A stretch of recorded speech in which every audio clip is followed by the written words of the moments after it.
earlier in your career, you've done tours with Kleiner Perkins as an advisor, and you were actually an engineer on the front lines in fuel cells. So you've seen the many eras of what we now call the energy transition, and you've been on the record stating that the US invented this technology and then lost the manufacturing ecosystem to China. So what I want to hear from you, Sanjiv, and then Dan, please feel free to chime in, but I have a separate question for you after. What's actually different about today, 2026, that makes mine to market in the US plausible where it wasn't, back when you were at the DOE, which was during the first Trump administration? I think the key difference is, Susan, that Sanjiv is here. For sure, that's it. For sure, that's it. Now, He's the CEO after all. At the risk of sounding immodest, I'm actually a very modest person. But look, sometimes folks need to, basically see where the water is flowing. And it's nothing about geopolitical tensions or anything about any administration change. It's all about, can it be done in the US? And the answer is yes, it can be done in the US. We have the talent here, we have the capital here, we need to do certain things to improve our permitting process, make it more expedited. And the main thing, Susan, to your question of why now,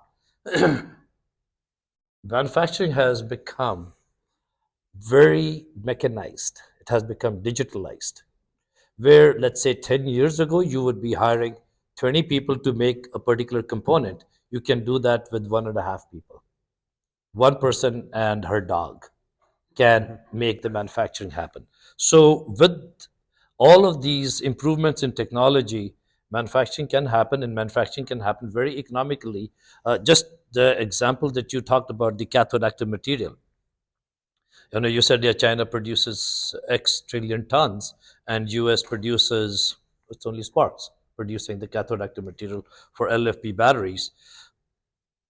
80% of the cost of making the cathode active material is materials.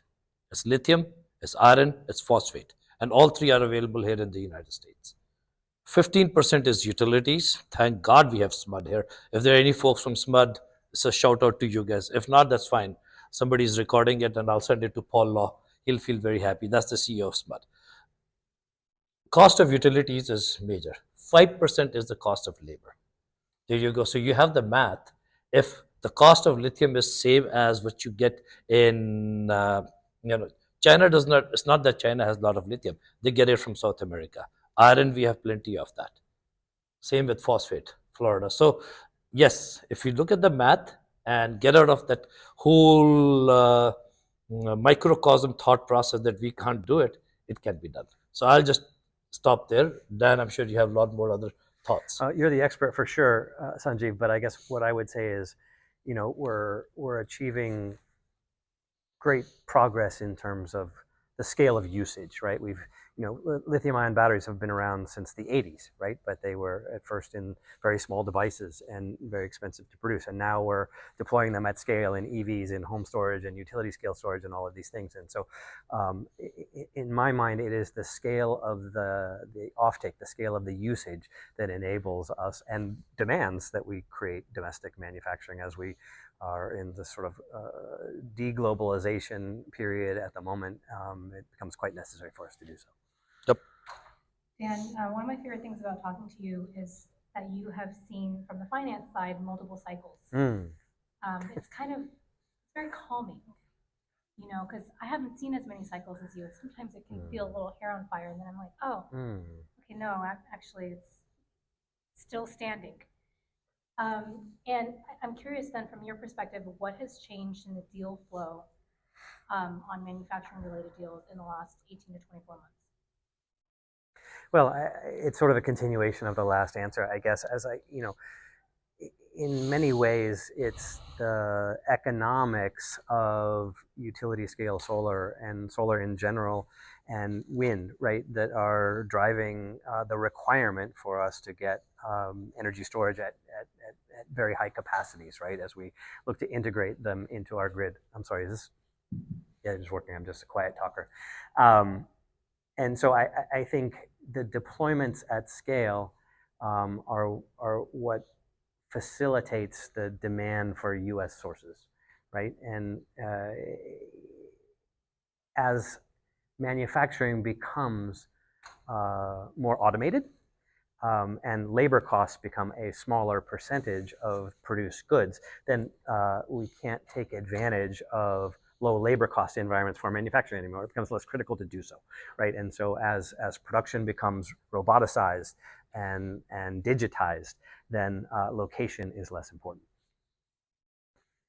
Sanjiv, you mentioned cost earlier, Yeah. and I want to just dig in a little bit on that because now you're the CEO of Sparkz, you're going to have a positive message. But if we just drill in a bit, just on that breakdown that you shared, you know, we have our raw material, we have permitting, we have energy. I mean, those are not small pieces of it. And just by example, when you look at BYD or CATL, they have massive scale advantages, which is one part of it. Mm-hmm. But the other piece is these other structural advantages, a very favorable regulatory regime, not only kind of at the national level, but regionally and provincially as well. They have these unreal permitting timelines that we would just like probably will never be able to see in the US, no matter how many talks like this we give and how many policymakers listen to those talks. Not to mention a domestic EV market that can absorb in down years whatever they produce, which I think is something that doesn't get talked about a lot, but that's, you know, that's a real thing as well for being able to bank the business. And on top of this, China also sells to price sensitive markets that don't necessarily impose tariffs on them the way that we do. So given all of that, which I kind of bucket broadly as structural advantages, how is this game actually winnable for a US manufacturer? Is it just about owning a slice of demand on this side of the tariff wall? Or can you actually go head to head globally against companies that are playing kind of with different rules? Yeah. So firstly, I think, Susan, it's not just about the EV market. I think the whole explosion, and pardon my pun, of the AI infrastructure market, you need electrons. Our grid does not have the capacity to meet that. For that matter, no country's grid is that sophisticated to support the AI infrastructure, the data center infrastructure. That's a huge, huge, huge market. Secondly, batteries are needed even if you have the grid for several reasons. You know, you need it for load leveling, you need it for bridging, you need it for voltage to measure, to manage the voltage fluctuations, etc. So batteries suddenly have become a must. And we just announced a product a couple of days ago for virtual power plants.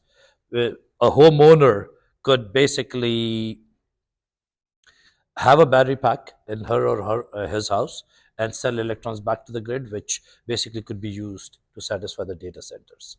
And stay tuned, another product is going to be introduced here in the next 4 to 5 weeks.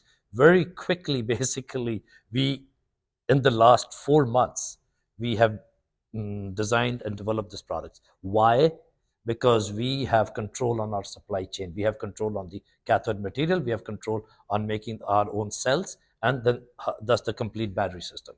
Now, the question is, how do we compete with, let's say you mentioned a couple of names, BYD, CATL, etc. There are various ways to look at it. One, there's no need to compete, for example. You know, I do my own shit, pardon my language, I do my own shit, let them do what they are doing.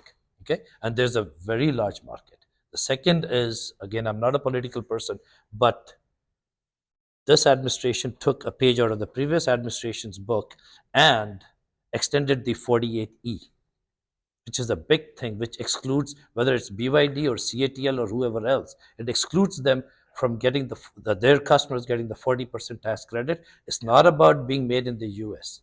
It's about ownership of a Chinese company. A classic example, guys, is AESC. Look up AESC. It's a company out of, the third largest after BYD and CATL. And they own a factory in Smyrna, Tennessee. And they were made to sell off their factory because of the ownership issue.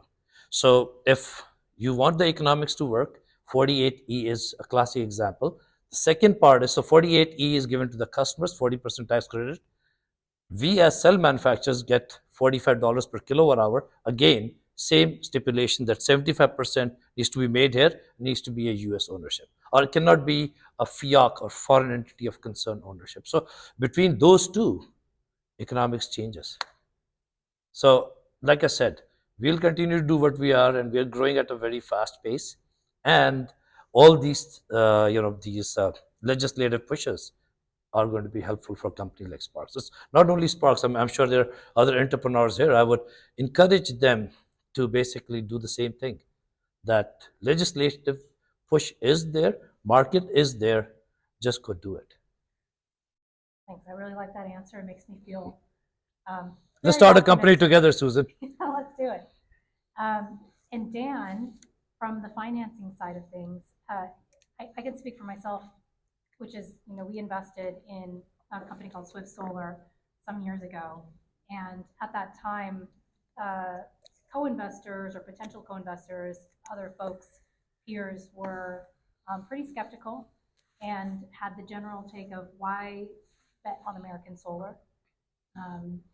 That's, done, and we don't, number one, we don't need to innovate there anymore, but number two, we don't need to produce there anymore. Now, now 5 years later, things have started to change a little bit. But certainly in the underwriting process, looking at technologies where we face very formidable competition overseas, it can give us pause. So from your perspective, now you bank at a different part of the capital stack than where I operate, and you offer more products through SVB. So how do you view that? I mean, how does that figure into underwriting? How do you think about it? And do you think that's going to change going forward? One of the things that we think about in every opportunity, every transaction that we approach, are the fundamental unit economics at play. And I think you can't lose sight of those, right? And so if I think back through the time that Sanjiv and I have spent working in climate, over that time there have been, many tens, maybe 100 US solar entrepreneurs trying to develop panel manufacturing technologies for the United States. And I think you could argue today that there are probably 2 successful US solar manufacturers, right? So it's a daunting task, and we learned a lot along the way, primarily around the commodity price of silicon, right? And there were a lot of alternatives to silicon when silicon was expensive, but those sort of fell by the wayside. And so the reason they did wasn't because the panels weren't productive, couldn't produce electrons. It was because the unit economics didn't make sense to scale up competing technologies when the cost of silicon became cheap. So as I look forward, I think it's critical for new endeavors to focus on the unit economics at scale, right? And how do you get to scale? What are the ultimate unit economics you can achieve? And where does that leave you in a competitive landscape with flexible and supportive tax policy and without? Susan, I just want to, want to add to what Dan just said, and your previous question also, in terms of who is fundable today. And we just raised in December and January our last round of financing, and I'm of the firm belief, as Dan said, unit economics makes a lot of sense. Companies should start looking at, revenue is important, but I'm told the grass is very green on the other side when you are profitable. I think any and every company that's in this space, whether we call it clean tech or renewable energy or energy transition, they should find a niche market or niche markets that will enable them to get to profitability. And believe me, the beer also tastes very good on the other side. So. Thanks. I think a lot of the smarter companies understand that strategy of finding a price-insensitive niche market to help them leg up to the broader commodity markets. I guess I have a question for you both. Now, Sanjiv as a multi-time founder, and Dan having banked thousands of founders, everybody always says this thing about unit economics. And we get it. We know that unit economics, it's like kind of like, of course. Do we though? I know. Well, we say it, and then like, do we though? And then the spreadsheets are wrong, or whatever. There's stuff. Okay, but separate from that, I mean, how much do you think founders, or do you expect, or at what stages do you expect them to be playing the game that Sanjiv outlined in his previous answer, understanding how things are going on the policy front, not just at the national level, but state and regionally, understanding some of the inside baseball, we won't bring it all up here, but we were talking outside of the room. I mean, this person was in the DOE, for goodness sake, and like, does it take that level of kind of expertise and relationships in order to be successful as a CEO of a company in this space? I'm curious what you both think here, or is there space for breaking in? And how do you do that as a kind of newer founder?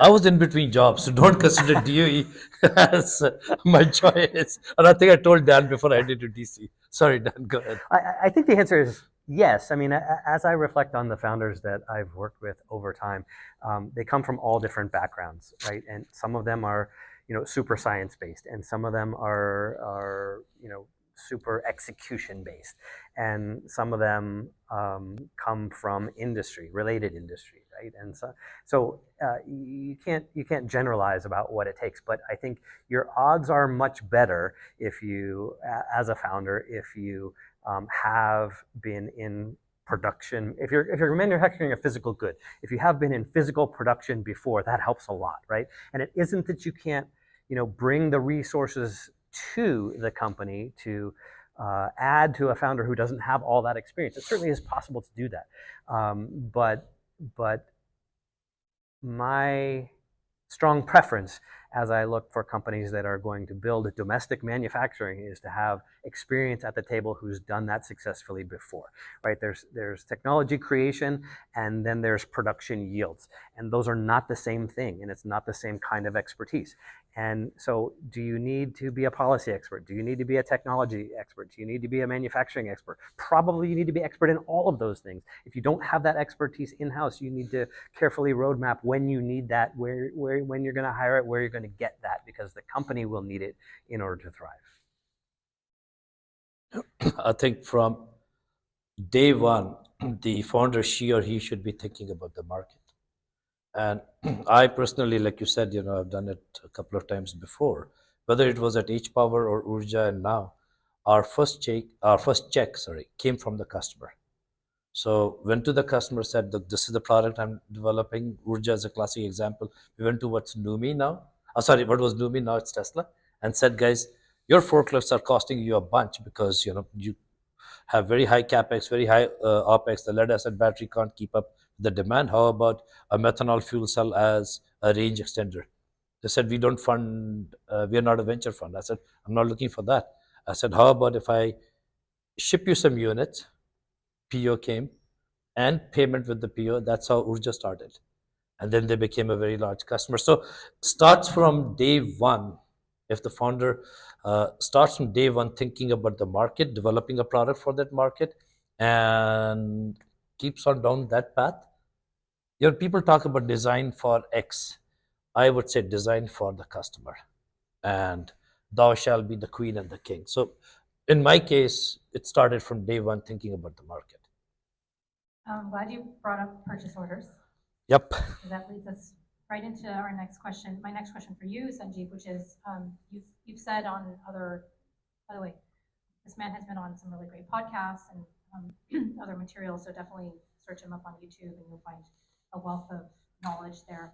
But you said that EVs are 2 to 3 years out for Sparkz, and nearer-term customers are grid, off-road commercial, defense, and data centers, which is a pretty diverse set right Sure. there, and I think timeline-wise, perhaps also pretty diverse.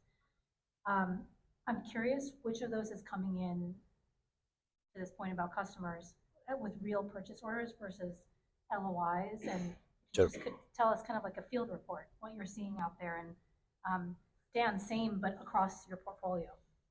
So let's start with Sanjiv. You always ask me the tough questions, Susan. Mm. You should ask him too. But look, we have been shipping for commercial or to the commercial vehicle customers, plural, for the last 1 year now. And very soon we will be announcing we are on to our second purchase order with two of these customers. So that happened fairly early on with us. And these are commercial off-road vehicles. Then the same product, we basically, what we developed for the off-road vehicle market, we tailored it to be a VPP, a virtual power plant from homes, etc., to satisfy the data center market. And that's a product that we announced a couple of days ago, the Sparkz core. So I think the natural progression is if you can have a backbone for one particular product and use that same backbone, it'll make life a lot easy. So the natural progression is commercial off-road vehicles, now the virtual power plant, homes, small businesses, and then data centers fairly soon. That's the next product that we are announcing here in the next few weeks. Dan, what are you seeing show up as contracted revenue, or are you not seeing as much contracted revenue as you'd like, if it's still kind of in non-binding LOI stage? I'd say it's a mix. We certainly see contracted revenue for things like utility scale deployments, or things like cogeneration and storage, and EV charging with storage. And so there are certainly predictive markets where there are project integrators who know they have a need. Those POs flow, are dependable, can be relied on. I think the off-road vehicle space, the defense space, there are, I would say, corners of the market where you can establish real commercial relationships at very attractive economics, because those markets can support them. And drones and defense and off-road vehicles and consumer electronics are places where you can do that. I've been told we have 2 minutes, so I'm going to skip straight to our lightning round question. Since we're here in Sacramento and we're here, I believe Aggie Square is like some project of UC Davis as well as maybe the Capitol. But I'd love to know from both of you, who's a winner and a loser regionally or geographically of domestic manufacturing, of this push towards domestic manufacturing here in the US? You have to say a loser also, and not just be. That's a tough one. Yeah, Dan, you go. I'm not really a political person, and so I try to avoid politics. But what I would say is, from my limited perspective as a banker and financier and a partner to entrepreneurs in the sector, almost everyone looks outside of California when it comes to manufacturing, because other states woo them, right? California, I guess, has, from my perspective, a little bit of hubris, which is people should want to work here because it's awesome, and it is awesome. But other states will pay them large dollars to cite their manufacturing and job creations in other areas. So my experience has been one of, at time for scale up, many entrepreneurs are looking elsewhere, unfortunately. And so across the Southeast, even in sort of the Rust Belt in the auto and steel areas, those states are wooing technology companies to come and build industry in those places. Susan, I think in California, we just segueing off what Dan was saying. In California, we have the human capital, we have the financial capital, we have the intellectual capital. The one thing that if California can do to entice folks to stay here and scale up is expedite the permitting process, and I think that'll go a long way. Because as I said earlier, with the automation happening in manufacturing, it's not just about labor cost, it's about a lot of other things. But the permitting process that kills companies, because we don't have, especially a startup, we do not have that much time here. Who's a winner then? Sparkz is. For sure. Geos. What's that? Yeah, in terms of geos, regions. I mean, we kind of know there's so much happening in the southeast. Yeah, but, there's so I much mean, happening in the southeast that you can also look to the Pacific Northwest, right? Yes. Power is cheap there. Right? Moses Lake, Washington has done a great job Yep. of turning itself from an agricultural economy to a domestic manufacturing epicenter, right? And that's done through policy and power economics largely. Yeah, I think most people don't realize our power is at the residential level. It's 11 cents per kilowatt hour. In California or No, in Washington? Washington. I Yeah, see. and I Yeah. pay like 64 cents or something. Like Yeah. absurd, right? Okay, well, thank you very much, everybody. Thank you to Thank- our. Thank you, Sanjiv. And I'm told that Sparkz is recording this and it's going to make some like snapshot videos and stuff. So please check them out on LinkedIn and follow these guys.